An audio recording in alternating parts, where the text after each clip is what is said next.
We live in a world louder than ever before. Notifications, headlines, opinions, updates. Always another thing screaming for our attention.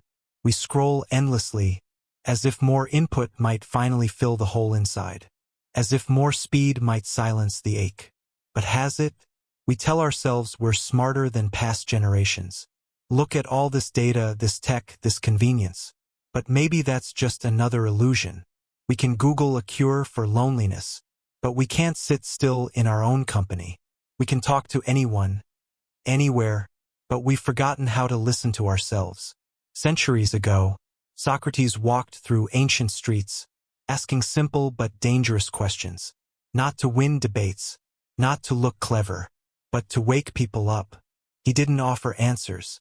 He offered silence, space, a mirror. Today we've got mirrors everywhere. On phones, in selfies, in filtered reflections, but none that show us who we really are. Socrates believed the unexamined life was not worth living. But what do we examine now? Stats? Analytics? Bank accounts? Do we ever pause long enough to ask, not how am I doing, but who am I becoming? We've become experts in everything, except ourselves. We know the best apps for productivity, but not how to sit with discomfort. We know how to make others like us, but not how to like ourselves. And in the rush to appear evolved, we may have forgotten what it means to actually evolve. See, evolution is quiet. It doesn't post about itself. It doesn't chase likes. It happens in the places no one sees. In the moment you admit you're lost. In the night you cry without knowing why. In the stillness you choose instead of distraction. But who has time for stillness now? We're always preparing for the next thing. Trying to be better. Trying to be enough. Trying to outrun something we can't even name. And this is where the tragedy begins. Because the longer we run, the further we drift from ourselves. We were told that freedom meant options. More apps, more places, more paths. Swipe right, scroll down, start over. Change your city, your job, your partner, your identity even. But freedom isn't in the number of doors. It's in knowing which ones actually lead home. Socrates would shake his head at this buffet of distractions. He wouldn't be impressed by your screen time, your multitasking, your ability to juggle 10 things at once. While hearing none of them, he would ask a harder question.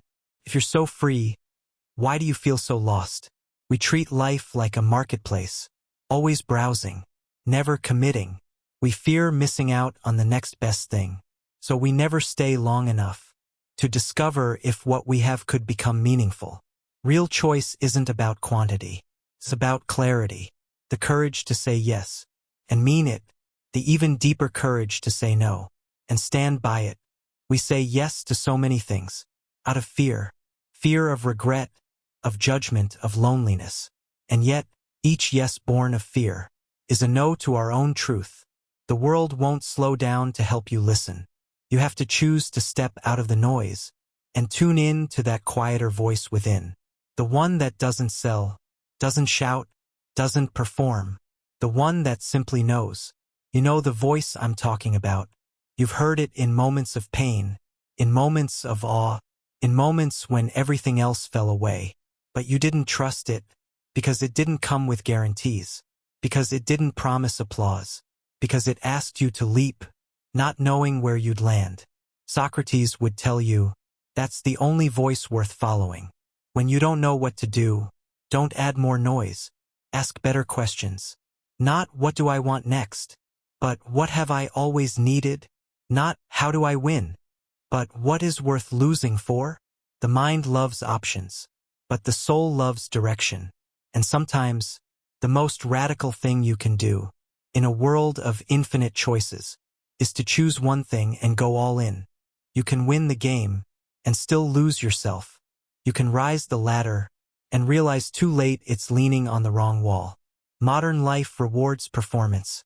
Hit the targets, get the title, secure the bag. But no one asks if you feel alive doing it. No one pauses to wonder if the version of success you're chasing was even yours to begin with. Socrates wouldn't call this progress. He'd call it sleepwalking in daylight. He'd see the meetings, the milestones, the manic productivity as symptoms of a deeper disease, a soul cut off from its own voice. How many people do you know who look successful on paper, but feel hollow when they wake up? They got the job, the house, the relationship, and still whisper late at night, "Why do I feel so empty?" It's because they've succeeded at a game they never chose to play. We're not tired because we do too much. We're tired because so little of what we do has meaning. We say yes to work that pays, but drains us. We stay in places that check the boxes, but numb the heart. We entertain people who look right, but feel wrong. And somewhere deep inside, something breaks. But breaking is not the end. It's the beginning. It's the soul's protest. It's life refusing to be muted. Socrates would see that breaking as sacred. He'd tell you it means something real is trying to be born. Not a better version of your old self, but someone entirely new, someone closer to truth. To evolve, we must first admit we've been lying to ourselves, that what we thought would satisfy us only silenced us, that what we pursued was applause, not peace. But peace doesn't clap. It doesn't trend. It doesn't demand. It simply arrives when you finally stop running. So stop, not forever, just long enough to feel, long enough to ask, does the life I'm building make space for my soul? And if the answer is no, then that ache inside you isn't a weakness. It's wisdom, calling you back to yourself. And when we stop chasing newness and start choosing depth, we don't just change what our life looks like, we change what it means. They told you to be kind, to be agreeable, to not rock the boat, and you listened because it felt safer to be accepted than to be real. But there comes a point when being liked costs too much, when every yes you give to someone else becomes a no to yourself. Socrates didn't die because he was violent.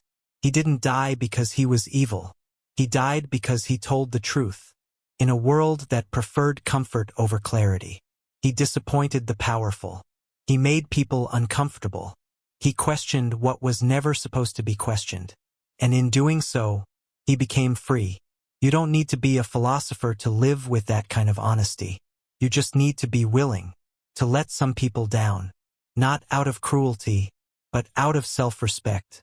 Not to rebel, but to return to your center.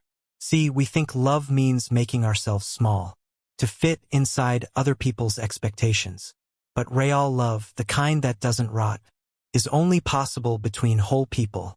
And you can't be whole if you're constantly cutting off pieces of yourself for the sake of peace. Disappointing others is a sacred act when it's in service of truth. It's how we shed the masks, how we stop performing, how we learn the difference between kindness and self-abandonment. You will not be everyone's favorite story. You will not be everyone's ideal. And that's okay. What matters is that you are no longer betraying yourself to play a part you were never meant to play. The world doesn't need more agreeable people. It needs more honest ones, more grounded ones, more people who can say, "I'd rather be misunderstood than unreal." That's the paradox of real growth. It might make you less popular, but more alive. Socrates was sentenced to death, but he was freer in his final breath than most people ever are in their whole lives, because freedom isn't ease, it's integrity. It's when your words, your choices, your soul are all telling the same story, and it begins with the courage to disappoint. What if you stopped? Not forever, just for a moment. What if you let the world keep spinning without trying to keep up? Socrates would. He wasn't in a hurry. He wasn't chasing the next milestone, the next upgrade, the next applause. He walked slowly, spoke slowly, thought deeply, because he knew what's fast isn't always what's wise. In stillness, truth begins to surface. Not the polished truth you post online, not the curated version you offer at parties, but the truth you avoid, the one that whispers at 2 a.m. when there's no one left to impress. We live in a culture that calls that voice weakness. calls silence laziness, calls introspection a waste of time. But Socrates would tell you, this is where real life begins. See, noise is easy. It's busy. It's socially acceptable. But stillness? Stillness requires courage. To face what hasn't healed. To feel what's been numbed. To see what we've buried under achievement, status, pleasure. You can't out-hustle your soul. You can only come home to it. And homecoming never happens in a rush. It happens in the breath you finally take. After holding it for years. In the moment you sit without checking your phone. In the realization that peace was never out there, but always waiting in here. Socrates knew this. That's why he didn't panic before death. Because he had already died to illusions long before. He had already made peace with the parts of himself most people never meet. Real wisdom isn't about sounding smart. It's about being whole. Real freedom isn't about endless choices. It's about meaningful ones. And real evolution isn't about changing everything. It's about remembering who you were before the noise.